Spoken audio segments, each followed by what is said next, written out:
ಹೆಚ್ಚಾಗಿದೆ.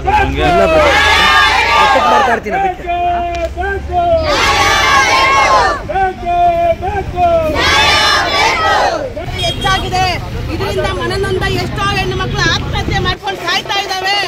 ಎಲ್ಲಿದೆ ಸರ್ಕಾರ, ಎಲ್ಲಿದೆ ನ್ಯಾಯ, ಎಲ್ಲಿದೆ ರಕ್ಷಣೆ? ನಮ್ಮ ಹೆಣ್ಣು ಮಕ್ಕಳಿಗೆ ಒಂದು ನೇಣಿಗೆ ಹಾಕಿ, ದಯವಿಟ್ಟು ಹಾಕಿ. ಹೆಣ್ಣು ಮಕ್ಕಳು ಕೆಲಸಕ್ಕೆ ದಯವಿಟ್ಟು ಈ ಸಿಂಪ್ಲಿ ಲರ್ನ್ ಅಂತ ಕೆಲಸದಲ್ಲಿ ಒಂದು ಹೆಣ್ಣು ಮಕ್ಕಳಿಗೆ ನಿರಂತರವಾಗಿ 6 ತಿಂಗಳಿಂದ ಅವಳ ಮೇಲೆ ಲೈಂಗಿಕ ಕಿರುಕುಳ ಆಗಿದೆ.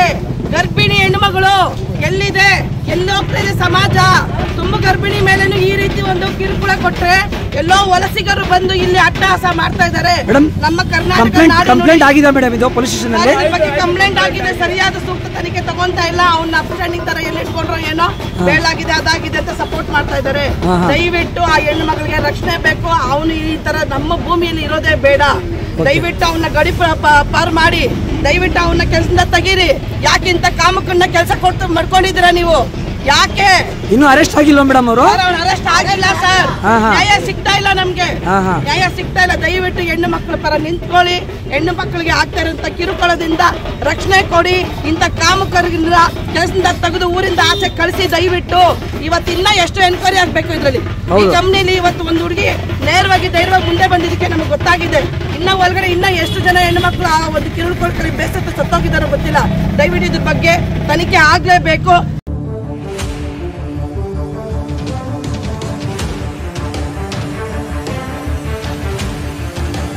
ಮೊದಲನೇದಾಗಿ ಎಲ್ಲ ಕರ್ನಾಟಕ ಜನತೆಗೆ ನಮಸ್ಕಾರ. ಇದು ಏನಂತೂ ದ್ರೋಹ ಆಗಿದೆ ಅಂತ ನೋಡಿ ತಿಳ್ಕೊಳ್ಳಿ. ಇದು ನವೆಂಬರ್ ಅಂದರೆ ಕನ್ನಡ ರಾಜ್ಯೋತ್ಸವ ಆಚರಣೆ ಮಾಡ್ತಕ್ಕಂಥ ಒಂದು ಪವಿತ್ರ ದಿನ.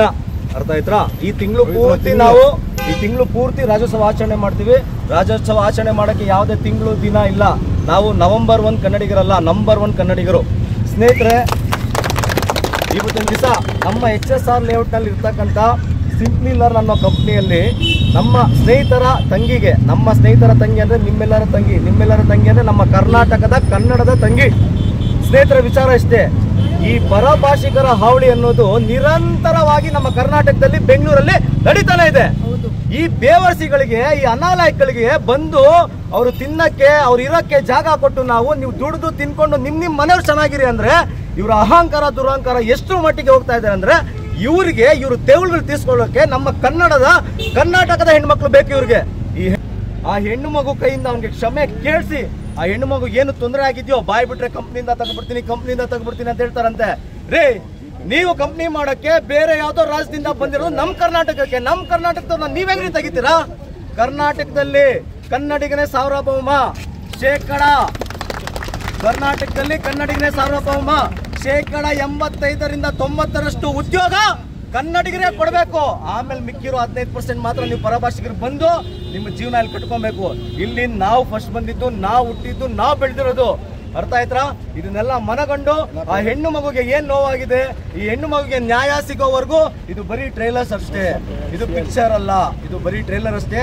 ನಮಗೆ ನ್ಯಾಯ ಸಿಕ್ಕಿಲ್ಲ ಅಂದ್ರೆ ಇಲ್ಲಿ ಸಾವಿರಾರು ಜನ ಇದೀವಿ, ಲಕ್ಷಾಂತರ ಜನ ಹೆಣ್ಣು ಮಕ್ಕಳು ಸ್ತ್ರೀಯರು ಬಂದು ಇಲ್ಲಿ ಹೋರಾಟ ಮಾಡಬೇಕಾಗ್ತದೆ. ಇದು ನಿಮ್ಮ ಎಚ್ಚರಿಕೆ. ಇದರಿಂದ ನನ್ನ 2 ಮಾತು ಮುಗಿಸ್ತಾ ಇದ್ದೀನಿ. ಜೈ ಕರ್ನಾಟಕ. ಸರ್, ನಿಮ್ಮ ಹೆಸರು? ನವೀನ್ ನರಸಿಂಹ ಅಂತ, ಯುವ ಕರ್ನಾಟಕ ವೇದಿಕೆ ಯುವ ಘಟಕದ ಅಧ್ಯಕ್ಷರು. Thank you.